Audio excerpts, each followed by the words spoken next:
On parle toujours de la tech comme du secteur d'avenir tout en oubliant les années 2000. L'IA, le cloud, les data centers, tous ces domaines font rêver les investisseurs les plus optimistes, mais sans énergie, rien n'existe.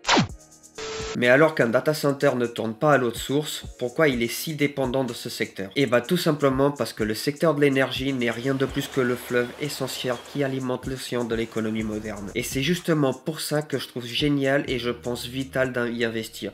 Et ce n'est pas en achetant Google que vous allez le faire. La question à se poser sérieusement alors est la suivante: comment réellement investir dans l'énergie? Et c'est justement ce qu'on va voir dans cette série de vidéos. Dans cette première partie de vidéo, on pourrait tout simplement se demander qu'à première vue, il paraît simple. Mais le secteur énergétique est aussi vital que complexe. Contrairement aux apparences, l'énergie n'est pas un secteur en déclin, bien au contraire. C'est un secteur cyclique et c'est précisément cette cyclicité qui explique le mépris de nombreux investisseurs tournés vers la croissance ou la qualité. Ce mépris n'est pas forcément rationnel, il peut découler d'un manque de pragmatisme ou d'une avidité performative. Autrement dit, vouloir absolument briller par un argument d'autorité en bourse, quitte à justifier un biais sectoriel. Exactement comme Jimmy Cramer en 2000 lorsqu'il balayait d'un revers de main la méthode de Graham pour se jeter à corps perdu dans les dot-com. C'est pourquoi chaque société du secteur de l'énergie doit être analysée au cas par cas et avec ses propres spécificités de marché. A l'inverse, le fait qu'une entreprise nucléaire soit en difficulté ne signifie pas que tout le secteur nucléaire est en condamné aussi. Bien évidemment, ce que je viens de dire s'applique dans l'ensemble des secteurs de l'énergie comme dans n'importe quel secteur d'investissement en bourse. Mais alors, pourquoi diable ce secteur est si mal aimé depuis l'époque d'Adam Smith? Tout simplement parce que dans l'imaginaire collectif, l'énergie rime avec pollution. Les plus fervents défenseurs de la vision radicale rêveraient de voir disparaître pétrole, nucléaire,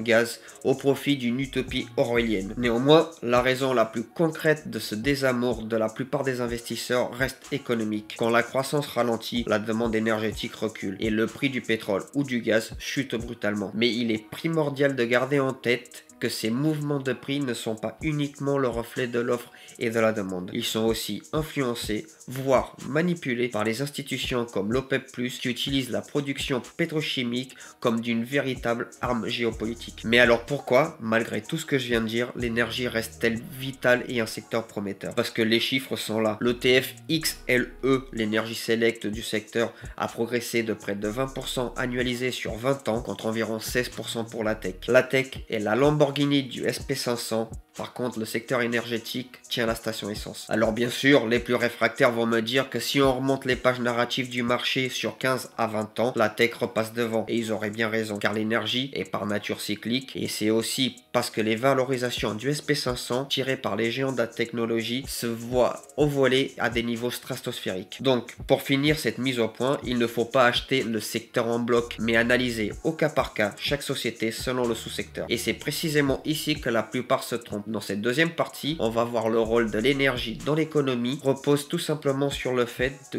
tout est tiré par la demande. Par conséquent, pour juger de la viabilité à long terme d'une société énergétique, il faut donc qu'elle parvienne à dominer dans son cœur de métier, soit produire l'énergie nécessaire, soit la rendre indispensable dans son transport, soit la production ou le stockage. À ce stade, vous avez sûrement saisi que sans énergie, pas de transport maritime, pas de chaîne logistique, pas de cloud, pas d'intelligence artificielle. Ces domaines sont stratégiques pour les États. La géopolitique et la sécurité nationale entrent inévitablement dans l'équation et on doit impérativement le prendre en compte. Pour vous donner un exemple concret et récent, l'Europe coupée du gaz russe après 2022, l'explosion de la demande du GNL américain a explosé, ou les manœuvres de détournement de l'UE en achetant le gaz plus cher via des partenaires comme l'Azerbaïdjan, etc., ou achetant son gaz aux États-Unis parfois beaucoup plus cher que celui détenu par les Russes. Résultat, certaines sociétés sont maintenues sous perfusion, d'autres disparaissent et quelques-unes explosent littéralement à la hausse. Et c'est ce qu'on va voir un peu plus tard dans d'autres vidéos. Tout ça pour dire que tout est affaire de nuances. On entend partout que l'énergie est un secteur dépassé, mais vous voyez bien que la réalité est tout autre. Si vous souhaitez continuer à démonter ensemble ce genre d'idées reçues, à cultiver un esprit critique dans l'investissement, n'hésitez pas à vous abonner. Partant de ce constat, dans cette troisième partie de vidéo, je vais vous présenter les 4 piliers pour investir dans l'énergie. Plutôt que de condenser et de faire une vidéo longue, indigeste, je vais vous faire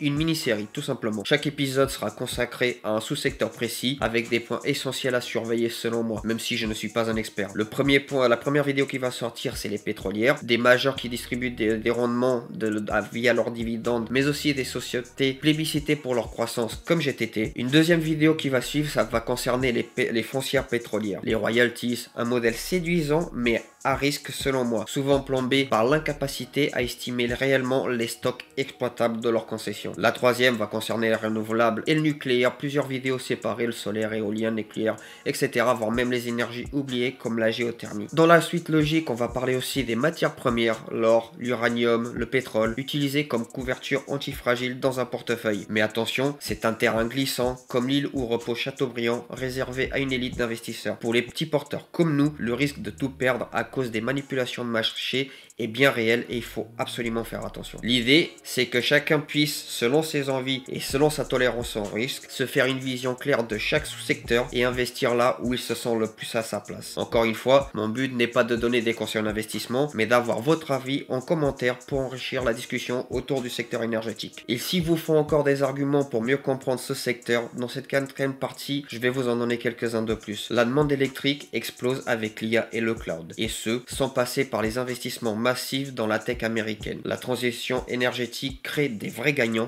souvent oubliés, comme la géothermie, le nucléaire ou autres solutions souvent oubliées que je vais essayer d'aborder dans cette mini-série. Les investisseurs institutionnels et étatiques continuent à renforcer leur position, tandis que les particuliers se détournent de l'énergie par manque de connaissances ou alors par défaitisme. Un autre exemple parlant aux investisseurs français, Total, mal aimé en France, mais acheté et recherché par les Américains. Et surtout, peu importe qui rapportera la bataille de l'IA, Nvidia, Google ou tout autre géant de la tech, ils resteront tous dépendants des majors énergétiques ou des small caps agiles et bien positionnés dans le secteur énergétique. Pour conclure cette vidéo, investir dans l'énergie, ce n'est pas seulement chercher du rendement, c'est comprendre les cycles et surtout penser à long terme. Dans les prochaines vidéos, on décortique ensemble chaque pilier du secteur, les pétrolières, les foncières, le nucléaire, les renouvelables, les matières premières, j'en passe des bonnes et des meilleures. L'idée, ce n'est pas de vous livrer une vérité unique, mais de vous partager mon raisonnement pour que vous puissiez forger votre propre opinion. Si ce sujet vous intéresse, abonnez-vous pour ne pas rater la suite et dites-moi en commentaire quel pilier vous intrigue le plus. Sur ce, je vous dis à très bientôt, c'était Thiago, je sème des pièces aujourd'hui pour récolter des billes demain.